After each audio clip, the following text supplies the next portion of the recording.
Assalamualaikum warahmatullahi wabarakatuh. Perkenalkan, nama saya Muhammad Rizky dengan NIM 088 dari kelas 6C, program studi pendidikan guru madrasah ibtidaiyah, mata kuliah praktikum IPA di MIST. Setelah melakukan penelitian mengenai makhluk hidup bernafas, saya ingin memaparkan hasil dari penelitian yang telah saya lakukan. Sebelum memasuki ke pembahasan, saya akan membahas mengenai alat dan bahan yang saya butuhkan selama proses penelitian. Yang pertama, saya membutuhkan galon air berukuran 5 liter, kemudian baskom besar yang berdiameter lebih besar daripada ukuran galon, kemudian ada selang akuarium yang diameternya kurang lebih sekitar 8-10 mm, kemudian saya juga membutuhkan gunting ataupun cutter untuk memotong selang, kemudian saya juga butuh stopwatch atau jam tangan dan juga spidol permanen, dan juga saya membutuhkan air. Cara kerjanya sendiri, pertama saya mengisi baskom besar yang dimana diameternya itu harus lebih besar daripada galon dengan air hingga setengah bagian. Kemudian saya mengisi galon tersebut dengan air sebanyak 1 liter. Kemudian saya tandai tinggi permukaan galon dengan spidol. Saya lakukan hal ini secara berulang hingga galon tersebut penuh dan berisi dengan air. Kemudian saya masukkan selang ke mulut galon. Saya memasukkan selang ke mulut galon juga dengan posisi mulut galon yang terbuka di bagian atas ke dalam baskom yang besar. Kemudian saya balikkan galon tersebut dan saya buka tangan saya di dalam ember yang sudah saya sediakan. Nah, saya juga harus memastikan bahwa tidak ada gelembung udara yang masuk ke dalam galon. Nah, setelah semuanya sudah saya lakukan, saya harus menarik nafas dalam-dalamnya lalu meniupkan melalui selang yang sudah saya sediakan ke dalam galon tersebut. Dari sebelum saya berlari, saya meniupkan udara ke dalam galon melalui selang dalam sekali nafas, dimana keadaannya itu belum atau sedang beristirahat, dan juga yang kedua setelah melakukan aktivitas adalah berlari.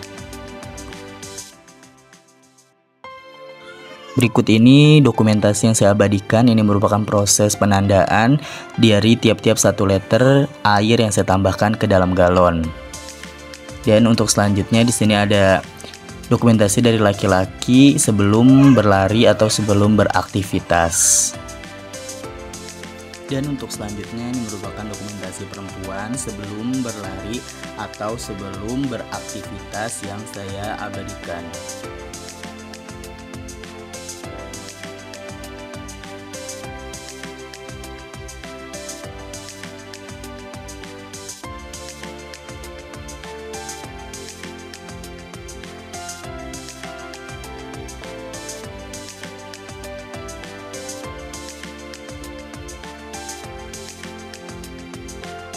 Dan selanjutnya merupakan dokumentasi dari aktivitas atau berlari dari masing-masing perempuan dan juga laki-laki secara bersamaan.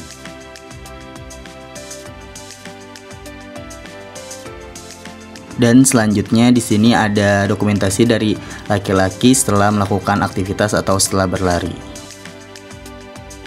Dan selanjutnya di sini ada dokumentasi dari perempuan setelah melakukan aktivitas atau setelah berlari.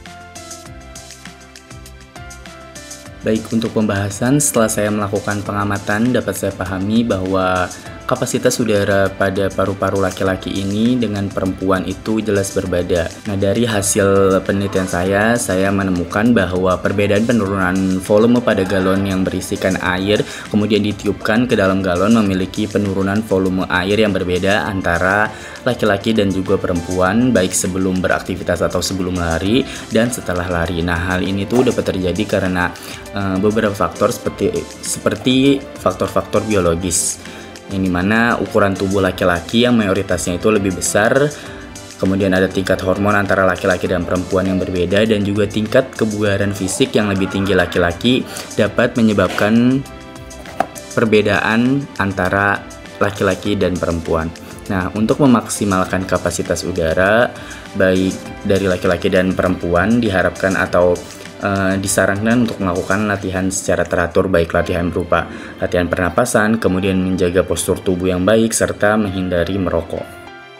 Berikut ini hasil akhir dari percobaan yang saya lakukan baik antara perempuan dan juga laki-laki.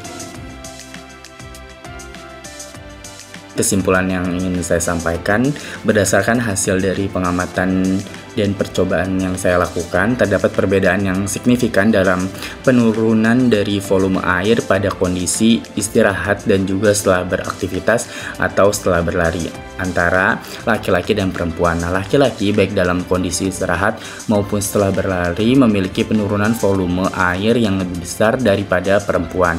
Nah, hal ini tuh menunjukkan bahwa kapasitas udara paru-paru pada laki-laki cenderung lebih besar daripada perempuan. Mungkin cukup sekian yang dapat saya paparkan, kurang lebihnya saya mohon maaf. Wassalamualaikum warahmatullahi wabarakatuh.